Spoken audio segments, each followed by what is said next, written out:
Assalamualaikum warahmatullahi wabarakatuh. Salam sejahtera untuk kita semua. Tabi pun. Perkenalkan, nama saya Nindengah Mega Duyanti, NPM 21530530011. Saya dari kelas 1D, Program Studi Pendidikan Guru Sekolah Dasar, Fakultas Keguruan dan Ilmu Pendidikan, Universitas Lampung. Pada kesempatan hari ini, saya akan menjelaskan mengenai pramuka penggalang. Yang pertama ada pengertian penggalang. Penggalang adalah sebuah tingkatan pramuka setelah pramuka siaga. Biasanya anggota pramuka tingkat penggalang berusia 11-15 tahun. Yang kedua yaitu tingkatan dalam penggalang. Berdasarkan pencapaian syarat-syarat kecakapan umum pramuka penggalang dapat digolongkan dalam beberapa tingkatan, yaitu yang pertama ada penggalang ramu, ada penggalang rakit, penggalang tarap, dan penggalang garuda. Yang ketiga yaitu sistem berkelompok. Setiap anggota pramuka penggalang dikelompokkan dalam satuan-satuan yang kecil, disebut dengan regu. Setiap regu terdiri dari 8 orang penggalang. Regu dipimpin oleh pimpinan regu atau pinru, yang bertanggung jawab penuh atas regunya tersebut. Setiap 4 regu dihimpun dalam sebuah pasukan yang dipimpin oleh seorang pimpinan regu utama atau pratama.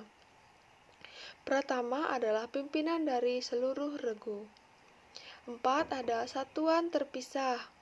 Pelaksanaan kegiatan pramuka dilaksanakan dengan sistem terpisah untuk satuan putra dan satuan putri, di mana pramuka penggalang putra dikelompokkan dengan pramuka penggalang putra lainnya dan dipisahkan dari satuan pramuka penggalang putri. Satuan ini dibina oleh pembina dan pembantu pembina putri juga. Demikian sebaliknya untuk satuan penggalang putri. Yang kelima yaitu kode kehormatan. Kode kehormatan untuk pramuka penggalang terdiri atas janji satya penggalang yaitu Trisatya. Janji pramuka penggalang Trisatya berbeda dengan siaga dan penegak. Dan kode moral atau dharma penggalang yang disebut dengan dasa dharma. Yang keenam yaitu kegiatan pramuka penggalang. Pertama ada jambore. Jambore adalah pertemuan pramuka penggalang dalam bentuk perkemahan besar dan diadakan bertingkat. Yang kedua yaitu lomba bertingkat. Lomba bertingkat adalah pertemuan regu-regu pramuka penggalang dalam bentuk lomba kegiatan kepramukaan. Yang ketiga ada gladi pimpinan regu atau dian pinru. Adalah pertemuan pramuka penggalang bagi pimpinan regu utama atau pratama, pimpinan regu atau pinru, dan wakil pimpinan regu. Yang keempat ada penjelajahan. Penjelajahan adalah pertemuan pramuka penggalang dalam bentuk mencari jejak dengan menggunakan tanda-tanda jejak, membuat peta, mencatat berbagai situasi, dan dibagi dalam pos-pos. Yang kelima ada latihan bersama. Latihan bersama adalah pertemuan pramuka penggalang dari 2 atau lebih gugus depan yang berada dalam satu kuartir ranting atau kuartir cabang maupun kuartir daerah dengan tujuan untuk saling tukar-menukar pengalaman. Yang keenam ada perkemahan. Perkemahan adalah pertemuan pramuka penggalang yang dilaksanakan secara reguler untuk mengevaluasi hasil latihan di gugus depan. Yang ketujuh ada jambore on the air dan jambore on the internet.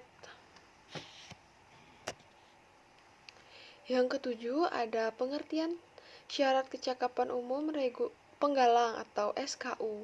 Syarat kecakapan umum disingkat dengan SKU adalah kurikulum pendidikan kepramukaan yang wajib dipenuhi oleh seorang calon anggota gerakan pramuka atau calon pramuka penggalang untuk memperoleh tanda kecakapan umum atau TKU. Sedangkan SKU merupakan salah satu penerapan sistem tanda kecakapan sesuai dengan prinsip dasar kepramukaan dan metode kepramukaan. Tujuan SKU dan TKU. Tujuan Tujuannya adalah untuk mendorong dan merangsang pramuka penggalang agar memiliki kecakapan yang berguna bagi kehidupan dan memenuhi persyaratan menjadi anggota gerakan pramuka. Yang kesembilan ada tingkatan SKU penggalang.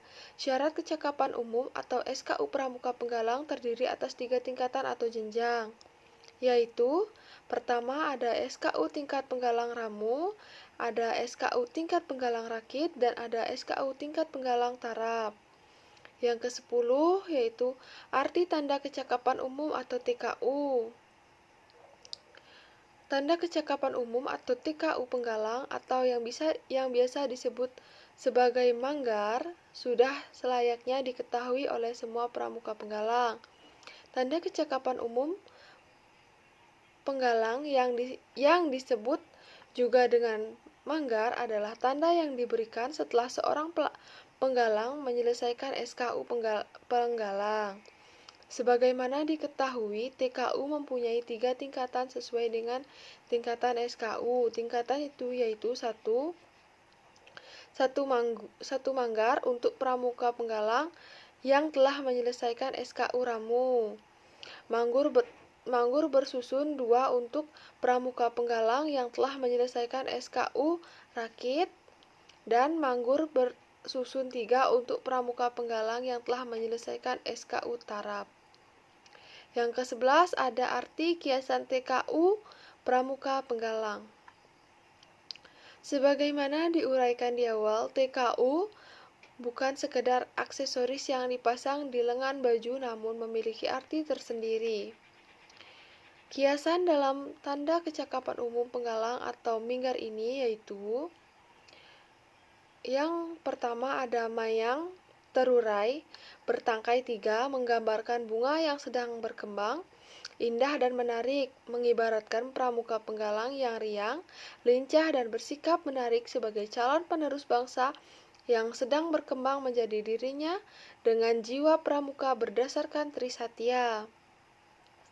Yang kedua ada mayang terurai mekar di samping mengibaratkan semakin terbukanya pandangan penggalang dalam menerima pengaruh yang baik dari lingkungan di sekitarnya. Yang ketiga ada warna merah yang melambangkan kemeriahan hidup suatu yang sedang berkembang. Yang ke-12 yaitu pengertian syarat kecakapan khusus SKK dan tanda kecakapan khusus TKK. Syarat kecakapan khusus yang disingkat dengan SKK adalah semua syarat yang harus dipenuhi seorang pramuka untuk memperoleh tanda kecakapan khusus, dan TKK tertentu sesuai dengan usia dan kemampuannya. Tanda kecakapan khusus adalah suatu tanda yang menunjukkan kecakapan, kepandaian, ketangkasan, keterampilan, kemampuan sikap, dan usaha seorang pramuka di bidang tertentu, sesuai dengan usia dan kemampuan jasmani dan kerohaniannya. Untuk memperoleh TKK, seorang pramuka harus mampu menyelesaikan SKK terlebih dahulu. Nomor 13 yaitu pengolahan SKK dan TKK. Berbagai macam SKK dan TKK yang ada dikelompokkan dalam 5 golongan atau bidang. Masing-masing bidang dibedakan dengan warna dasar atau background yang terdiri dari tanda kecakapan khusus. 5 bidang SKK tersebut adalah sebagai berikut. Yang pertama ada bidang agama, mental, moral, spiritual, dan pembentukan pribadi dan watak. TKK pada bidang ini memiliki warna dasar kuning. Contoh SKK, TKK bidang agama, mental, moral, spiritual, dan pembentukan pribadi dan watak adalah SKK Sholat, SKK Penabung, SKK Khotib, SKK Muazzin, dan SKK Qouri. Yang kedua ada bidang patriotisme, dan seni budaya. TKK pada bidang ini memiliki warna dasar merah. Contoh SKK TKK bidang patriotisme dan seni budaya adalah yang pertama ada SKK pengatur ruangan, SKK pengatur rumah, SKK pengatur meja makan, SKK pimpinan menyanyi, SKK menyanyi, SKK melukis, SKK juru gambar, dan yang terakhir ada SKK pengarang. Yang ketiga ada bidang kesehatan dan ketangkasan. TKK pada bidang ini memiliki warna dasar putih. Contoh SKK TKK bidang kesehatan dan ketangkasan adalah yang pertama ada SKK gerak jalan, SKK pengamat, SKK pengarang, SKK penyelidik, SKK juru layar, SKK juru selam, SKK pendayung, dan yang terakhir ada SKK SKI air. Yang keempat ada bidang keterampilan dan teknik pengembangan. TKK pada bidang ini memiliki warna dasar hijau. Contoh SKK TKK bidang keterampilan dan teknik pengembangan adalah yang pertama ada SKK juru kebun, SKK juru potret, SKK berkemah, SKK peternak ayam, SKK pengumpul perangko, SKK juru semboyan, SKK menjahit, dan lain sebagainya. Yang kelima ada bidang sosial, peri kemanusiaan, gotong royong, ketertiban masyarakat, perdamaian dunia, dan lingkungan hidup. TKK pada bidang ini memiliki warna dasar biru. Contoh SKK TKK sosial, peri kemanusiaan, gotong royong, ketertiban masyarakat, perdamaian dunia, dan lingkungan hidup antara lain. Yang pertama ada SKK pemadam kebakaran, SKK pengaman lalu lintas, SKK pengamanan kampung atau desa, SKK penunjang jalan, SKK juru bahasa, SKK penerima tamu, dan lain sebagainya. Tingkatan tanda kecakapan khusus atau TKK penggalang. Untuk pramuka penggalang, SKK untuk pramuka penggalang terdiri atas 3 tingkatan dengan bentuk yang masing-masing berbeda. Yang pertama ada purwa atau adalah pembentukan lingkaran dengan bingkai warna merah. Yang kedua ada madya, berbentuk persegi dengan bingkai berwarna merah. Yang ketiga ada utama, berbentuk segi 5 dengan bingkai berwarna merah. Poin nomor 15 yaitu syarat kecakapan khusus SKK dan tata kecakapan khusus TKK wajib pramuka penggalang. Yang pertama ada SKK dan TKK pertolongan pertama pada kecelakaan atau P3K pramuka penggalang. A yaitu untuk mencapai SKK P3 tingkatan purwa seorang penggalang harus yang pertama mengetahui cara dan dapat menolong kecelakaan, mengetahui cara dan dapat mencegah dan menolong orang yang mengalami hilang semangat. Mengetahui cara dan dapat menggunakan dengan benar dan rapi pembalut segitiga, pembalut panjang untuk luka di jari, lengan, tangan, kepala, lutut, dan betis, dan lain sebagainya. Yang B untuk mencapai SKK P3K tingkat madya. Yang pertama adalah telah memenuhi SKK P3K tingkat purwa. Yang kedua ada sebagai seorang anggota regu penolong yang terdiri atas 4 atau 5 orang melakukan pertolongan pertama pada kecelakaan yang dibuat oleh penguji secara terperinci, tepat dan cepat sesuai dengan aturan P3K dan lain sebagainya. Yang C yaitu untuk mencapai SKK P3K tingkat utama, seorang penggalang harus yang pertama telah memenuhi SKK P3K tingkat madya, mengetahui cara dan dapat menolong kecelakaan, berbagai macam patah tulang terbuka dan tertutup, mengetahui cara dan dapat memberikan pertolongan kepada orang yang mengalami pendarahan dalam tubuh, dapat memperhatikan cara-cara bertindak apabila ada dugaan keracunan dan gagar otak dan lain sebagainya. Yang kedua adalah SKK dan TKK pengatur rumah pramuka penggalang. Yang A, untuk mencapai SKK pengatur rumah tingkat purwa, seorang penggalang harus yang pertama dapat mengatur isi dan menghias suatu ruangan secara sederhana, dapat membuat sedikitnya 2 macam hiasan sederhana dari barang-barang yang ada di sekitar kita.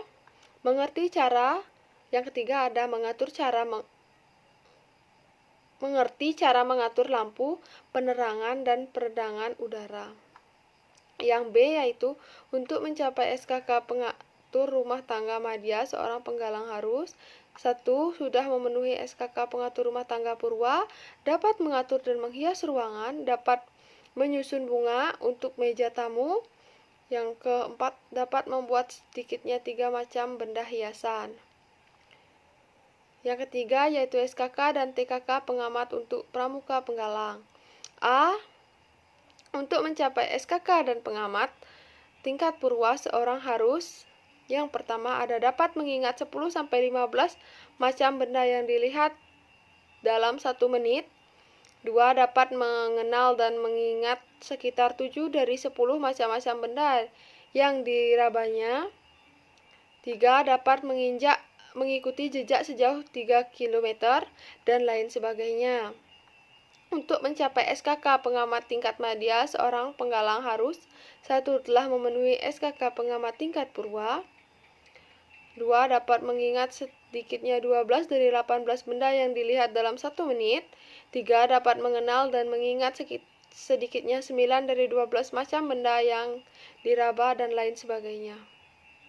Yang C. Untuk mencapai SKK pengamat tingkat utama, seorang penggalang harus 1. Telah memenuhi SKK pengamat tingkat madya. 2. Dapat mengingat 15 dari 20 macam benda yang dilihat dalam 1 menit. Dapat mengikuti jejak sejauh 5 km dan lain sebagainya. Yang keempat yaitu SKK dan TKK juru masak pramuka penggalang. Yang A. Untuk mencapai SKK juru masak tingkat purwa, seseorang penggalang harus yang pertama dapat membuat dapur dan tahu syarat-syaratnya. 2. Yaitu mengetahui cara dan dapat membuat api terbuka dengan kayu tanpa minyak. 3. Yaitu dapat menghidangkan masakan untuk orang dan lain sebagainya. Yang B. Untuk mencapai SKK juru masak tingkat madya, seorang penggalang harus yang pertama yaitu telah mencapai tanda kecakapan khusus juru masak tingkat purwa. Yang kedua, tahu cara dan telah menyusun beberapa menu beserta bahan-bahan keperluannya. 3. Tahu cara dan dapat mengawetkan satu jenis makanan dan bahan makanan dan lain sebagainya. Yang C.